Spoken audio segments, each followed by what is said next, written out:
Em derrota na oposição e vitória no governo, escala 6 por 1 passa no Congresso. Eu sou o Guilherme Moura Eu sou o Lucas Hatch. E eu sou o Pedro Penelas. e esse é o Degrau da Política.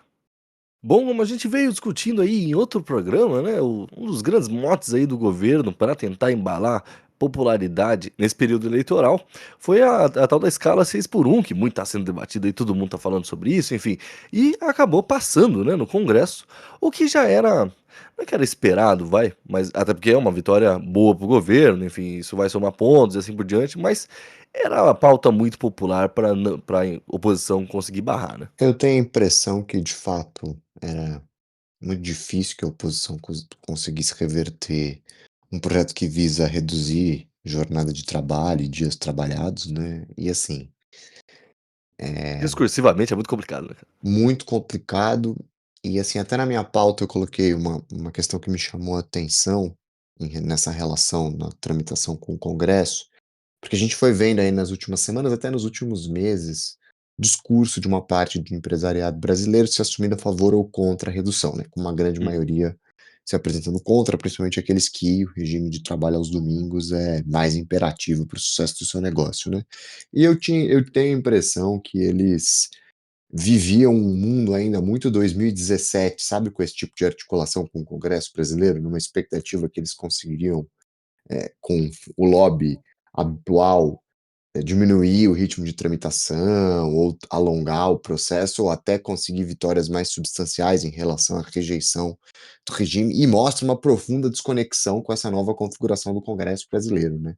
É uma Uhum. pauta extremamente popular, não só na vida cotidiana, mas no ambiente digital, né, e boa parte dos congressistas que talvez pudesse fazer uma campanha contra, o PL chegou a ensaiar algum movimento, mas a maior parte dos deputados acabou votando a favor, também tem e sabe o peso que essa proposta tem nos meios digitais, né, ela é uma proposta que nasce das redes sociais, vamos chamar assim, né, apesar de ser uma demanda real de boa parte dos trabalhadores brasileiros, ela se intensifica naquele movimento Vida Além do Trabalho, muito por uma articulação do vereador do PSOL, né, e isso vai se ampliar para o governo, em ambiente digital. Então é muito difícil imaginar que os congressistas vão se sentir pressionados mesmo por uma parte substancial do empresariado brasileiro, né. Eu acho que nesse sentido a gente sempre fala da questão de partido digital, né, quem são os novos políticos, essa nova forma de articular eleitorado, articular opinião pública, etc e tal. E nesse sentido de escala 6 por 1, sem, juízo de valor do projeto ou não, enfim, mas e mesmo que eu acho que no final o projeto que está passando agora ele é muito mais, do Mota e outros agentes políticos que realmente fazem a política dura, vamos falar assim.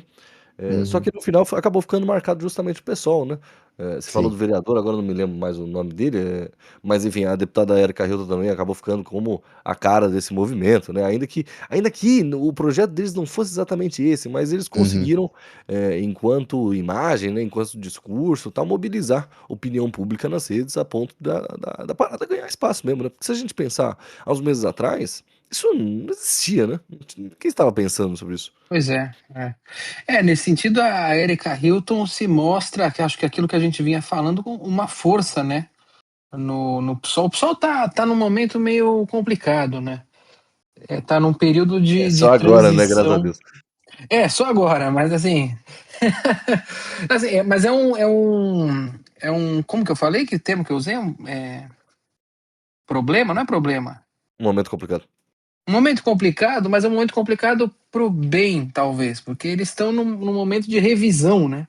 De seus quadros, né, da De forma como o partido se quadros, organiza. eles não estão. Os antigos não estão gostando muito desses novos, sabe? Então, Uhum.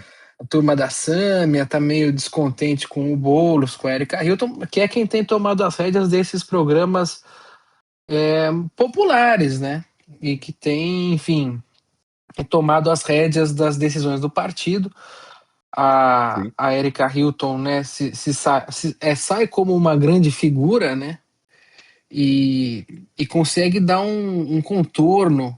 Primeiro, eu queria falar dessa parte política, né? Um contorno, dá um nó no pessoal do PL, né? O Sóstenes Cavalcante fez essa coisa de apoiar a escala 4x3, Uhum, uhum. E sinceramente parecia aquele meme, né, do cara que fala: eu enxergo a política como um jogo de xadrez, mas eu não sei jogar xadrez, então não enxergo nada.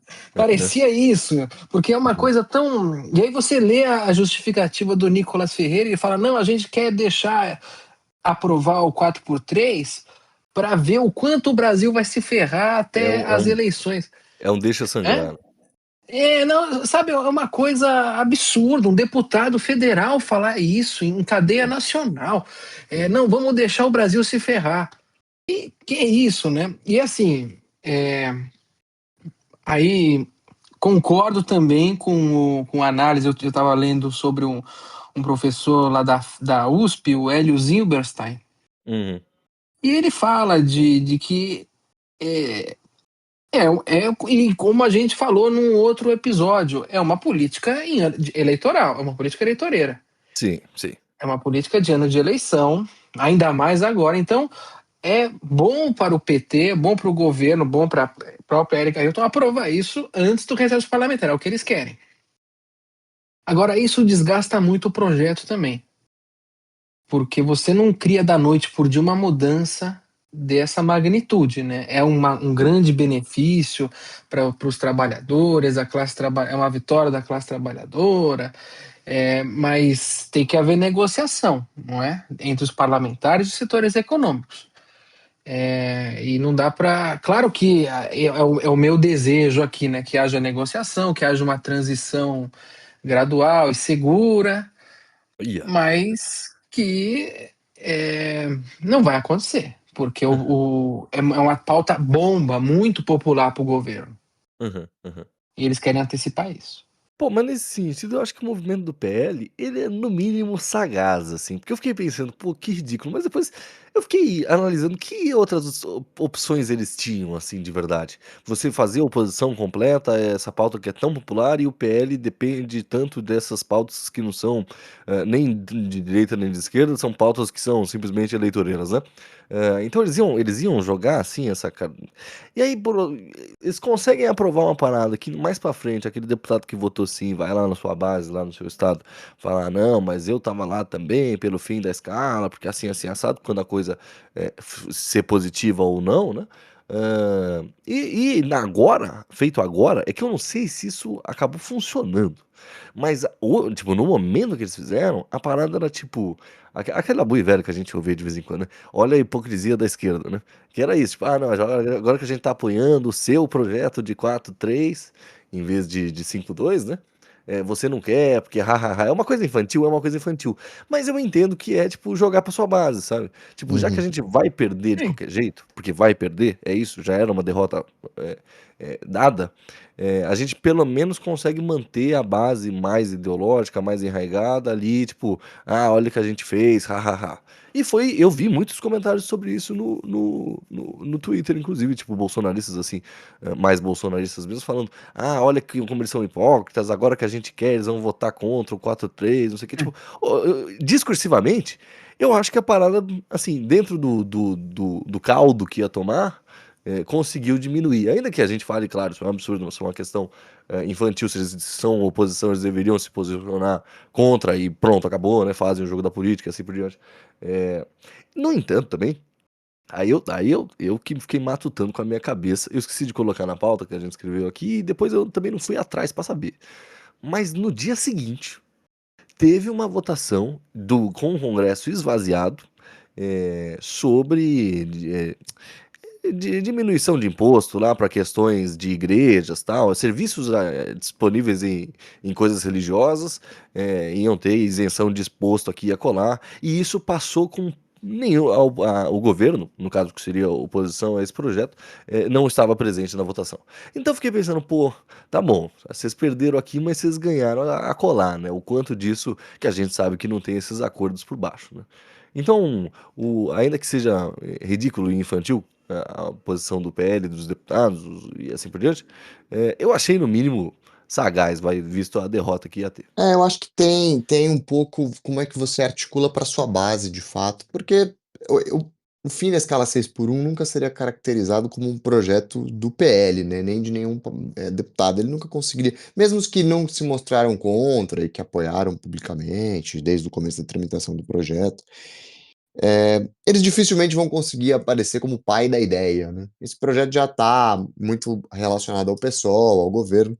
Então, de fato, essa manobra do Sóstenes pode parecer infantil, mas é um pouco os incentivos que uma política calcificada como a gente tem dá, né. Faz sentido para eles indicarem para a base que eles trollaram a esquerda, sabe. Então eu Tem isso também. isso funciona em âmbito digital. Agora em relação aos custos do 6x1, e aí é aquilo, né, eu apoio, eu acho que economista tem que lidar com os custos sociais das decisões tomadas pela política e não o contrário, né, também política não pode ser um comitê de economistas tomando decisão, Deus me livre.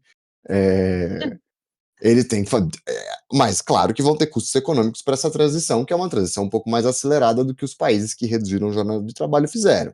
Isso posto, isso é parte do processo, né, quer dizer, é uma decisão que a sociedade civil e a sociedade política tomaram, e agora é necessário entender como esse impacto econômico vai acontecer. Se analisar a redução de jornada de trabalho pela Constituição de 88, o Brasil não teve uma queda de população empregada, nem população ativa e nem de produtividade. As coisas mantiveram razoavelmente estagnadas. A nossa experiência empírica mais recente com redução de jornada de trabalho não apresentou grandes alterações em relação a regimes anteriores. Claro que tem os custos específicos de uma alteração num contexto onde o Brasil sempre acomodou boa parte da sua população ativa, e eu não estou nem contando informais, população formalizada trabalhando aos domingos, né? Então, assim, tudo isso vai ter um impacto que vai ser medido e a gente não vai entender esse impacto no primeiro semestre da aprovação do texto, né? A gente vai entender isso em 5 ou 10 anos. Mas, ao mesmo tempo, é uma tendência na maior parte dos países ocidentais, esse movimento de redução de jornada de trabalho. Eu acho que isso aconteceria no Brasil, se não agora, em 4 a 10 anos, seria Sim. inevitável que esse projeto tivesse tramitado de uma forma ou de outra. E o Senado existe um pouco para parar algumas arestas. Eu imagino que o Alcolumbre não vá mudar muito o sentido do texto, mas é possível que você tenha algumas correções pontuais no que poderia se considerar desinteressante. Mas é um texto bem enxuto, e eu imagino que no Senado vai tramitar mais ou menos como tramitou na Câmara, mesmo que parte dos empresários ainda talvez alimente alguma esperança de reversão, ou pelo menos retardamento do processo no Senado, né? Ah não, o lobby vai cair em cima e também vamos, eh, os louros vão ser para esse governo, mas os resultados, problemas ou qualquer coisa que venha Claro, disso vai ser para o governo futuro, né. Então claro. É.